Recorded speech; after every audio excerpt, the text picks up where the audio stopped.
جو دین اسلام کی سربلندی کے لیے کی ہے اسے جہاد کہتے ہیں، جبکہ اس سلسلے میں دین کی سربلندی کے لیے مسلح جنگ جو کی جاتی ہے، اسلحے کے ساتھ جو جنگ کی جاتی ہے اسے قتال کا نام دیا جاتا ہے۔ تو جہاد عام ہے، ہر وہ کوشش جو دین اسلام کی سربلندی کے لیے کی جائے، جبکہ قتال مسلح جنگ کو کہتے ہیں جس کے اندر اسلحے کا استعمال کیا جائے، تو جو جنگ اسلحے کے ذریعے کی جائے گی اس کو قتال کا نام دیا جائے گا۔ جہاد کی اہمیت قرآن کی روشنی میں نمبر 1 جہاد فرض۔ اللہ تعالیٰ نے جہاد کو مسلمانوں کے اوپر فرض قرار دیا، جیسے نماز مسلمانوں کے اوپر فرض ہے تو اسی طرح جہاد بھی فرض ہے۔ اللہ تعالیٰ نے ارشاد فرمایا کتب علیکم القتال، تم پر جہاد فرض کیا گیا۔ نمبر 2 انسداد فتنہ گری، فتنہ کو روکنے کا ذریعہ جو ہے وہ بھی جہاد ہے۔ جہاد وہ واحد ہتھیار ہے جس سے فتنہ بربری ختم ہو سکتی ہے۔ اللہ تعالیٰ نے ارشاد فرمایا وقاتلوہم حتی لا تکون فتنہ، اور ان سے اس وقت تک لڑتے رہو جب تک کہ فتنہ باقی نہ رہے، اور فتنے کے خاتمے تک ان سے لڑتے رہو۔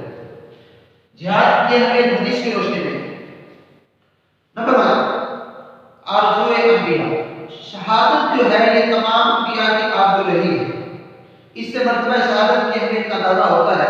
حضور علیہ السلام نے ارشاد فرمایا اس ذات پاک کی قسم جس کے قدرت میں میری جان ہے، میں چاہتا ہوں کہ اللہ کے راستے میں شہید کیا جاؤں، پھر زندہ کیا جاؤں، پھر قتل کیا جاؤں، پھر زندہ کیا جاؤں اور پھر قتل کیا جاؤں۔ تو شہادت کی تمنا کی ہے انبیاء نے، اس سے پتہ چلتا ہے اور شہادت انسان کو ملتی ہے جہاد کے اندر، اس سے پتہ چلتا ہے کہ جہاد کی شہادت کی کتنی اہمیت ہے۔ نمبر 2 ذریعہ بخشش، جہاد کی تشہیر کرنے کی وجہ سے اگر انسان شہید ہو جاتا ہے تو انسان کے گناہوں کو بخش دیا جاتا ہے۔ آپ علیہ السلام نے ارشاد فرمایا شہید خون کا قطرہ زمین پر گرنے سے پہلے ہی بخش دیا جاتا ہے، یعنی شہید کے جسم سے خون کا قطرہ زمین پر بعد میں گرتا ہے، اللہ تعالیٰ اس کی بخشش پہلے فرما دیتے ہیں، تو بخشش کا ذریعہ۔ نمبر 3 سایہ تلوار اور جنت، حضور علیہ السلام نے ارشاد فرمایا الجنت تحت ظلال السیوف، جنت تلوار کے سائے تلے ہے۔